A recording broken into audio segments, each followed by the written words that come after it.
We all put a lot of efforts in our weight loss journey, and we do a lot of things to help us to stick on to that. But many a times these actions or habits may actually go against our weight loss. So here are a few habits which I feel don't work really well if you're on a weight loss journey, and you need to be aware of them. The first one is weighing yourself very often. Now I know a lot of people who are so obsessed with that scale and weigh themselves so often when they wake up in the morning and several times a day, but this is one of the worst habits if you really want to lose weight and keep it off. I know this may sound very contradicting, but yes, weighing yourself more often leads to more anxiousness and does demotivate you if you don't see the number that you want to see on the scale, and then you make the wrong food choices and wrong decisions for your health. So let me give you an example of this client of mine who was obsessing about the number on the scale, and it was affecting her decisions. So the other day, this client walked into my cabin and she said, you know what, Neha, I'm so frustrated and disappointed because I check my weight every day in the morning, before meals, after meals, and yesterday my weight was 65, but today it's showing 66. So I'm just fed up and I'm not going to eat my lunch today. And that's when I had to explain her the difference between the weight and the fat concept. And when we checked her measurements, positively they were lower and she was super happy. But if you noticed, just by the number on the scale, she was going to take a wrong decision of skipping her meal. So this is what happens when you often stand on the weighing scale. It can shift your attention from eating mindfully and healthy by listening to your body to just the number, and it can stress you out. And stress leads to weight gain. Remember? The second one is counting calories. Now we've always heard this, calories in minus calories out equals to weight loss. But do you think our body really understands numbers? Unfortunately not. What our body really understands is nutrients. The whole idea of counting calories came up during World War I, where the food was really scarce and they had to come up with a number to provide food to the population and meet their basic energy needs for survival. Yes, it was an amazing discovery then because it helped to save a lot of lives. But feeding people today as per the calorie equation founded 100 years back makes no sense at all, because now it's not only about survival, it's about thriving. A diet focused on calories also does not mean that it's nutritionally rich. For example, an apple and a small samosa can have the same number of calories, but an apple will help you cleanse your liver and feed the good bacteria in the gut, whereas the samosa will do the opposite. Also, in the last video, we saw that it's not only the food which plays a very important role in our weight loss, but other factors such as stress, emotions, our lifestyle, and all of that affects our weight, which a caloric focused diet generally does not take into consideration. Also, focusing on calories can bring about a lot of negativity and demonize the food, leaving you miserable, frustrated, irritated, and feeling like you're always missing out. The third one is eating as per measuring cups and spoons.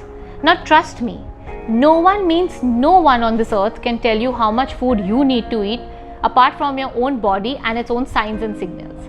Now if someone tells you you're only supposed to eat this much amount of food, they are literally disconnecting you with your own self and your inner signals.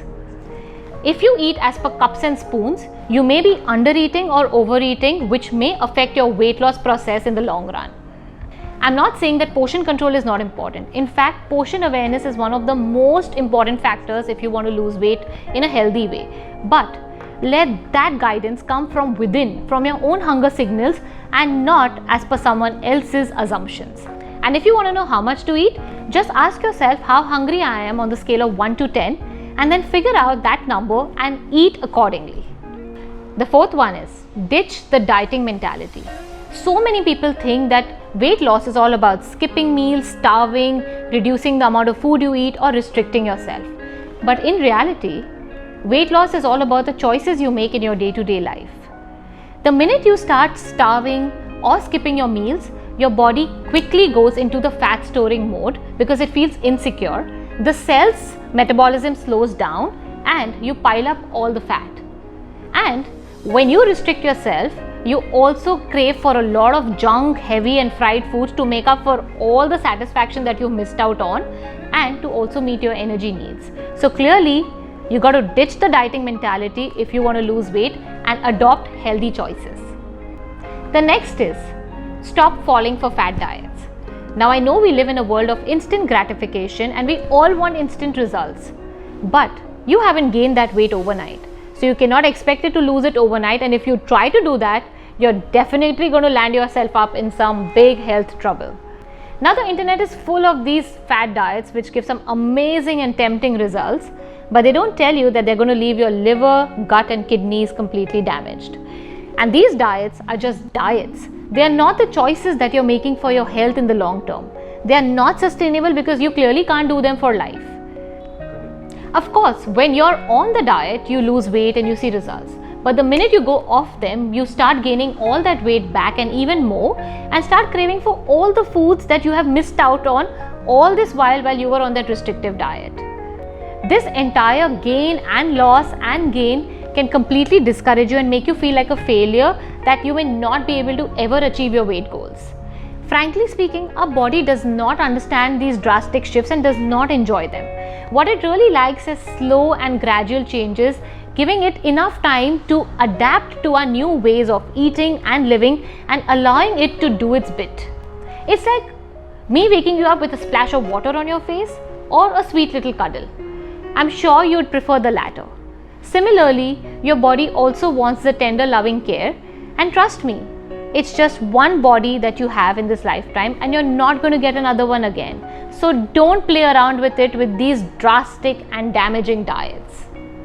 The next is emotional eating. Now we've learned from childhood to make food our best friend. So for every emotion, we have an association with a certain food. When we are sad, we can eat something that makes us happy. When we are depressed, we are told to eat something that uplifts us. Angry, eat something that calms you down. Bored, eat something that entertains you. For sure, at that moment, this might seem as the best option to deal with your emotional ups and downs. But when you eat out of these negative emotions, the food turns into poison in our body. Because food is not for compensation. Food is for fueling and nourishing us. When we eat out of emotions, we don't truly digest, absorb and assimilate all the nutrients, which then affects our gut health, liver health, organ health, mental health and all of that. So surely, make food your best friend, but for health and nourishing you, not for pacifying your emotions. The next is eating with guilt or fear.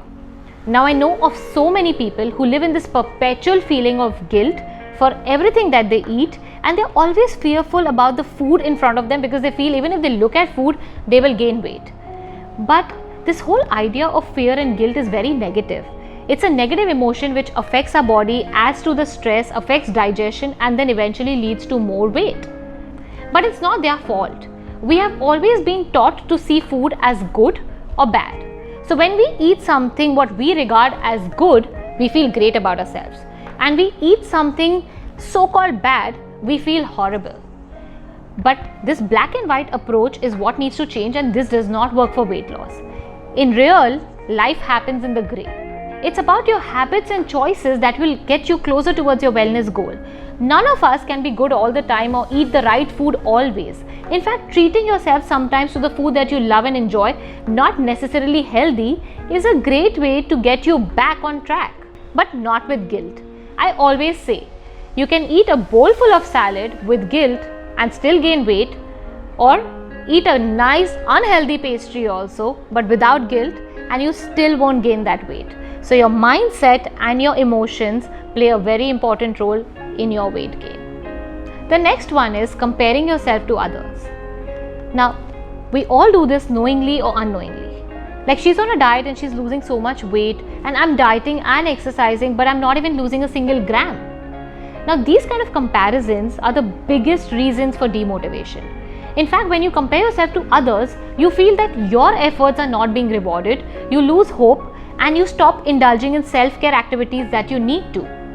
But before we compare ourselves to others, we need to realize that we all are so unique, and what our body is made up of is so different from others and depends on so many factors, starting from the time we were in our mother's womb and what she ate, how much stress she took, what toxins she was exposed to while she was pregnant with us, and that then determines our genetic makeup, our toxic load when we are born.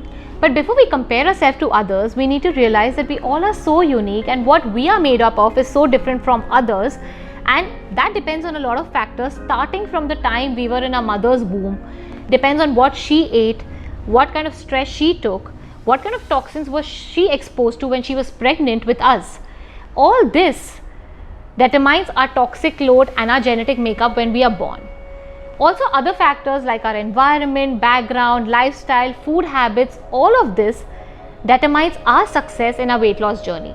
So comparing yourself to anyone else is super foolish and like an insult to yourself. So it's time to shun these silly habits. In my next video, I'm going to discuss more about the ways in which you can heal your weight.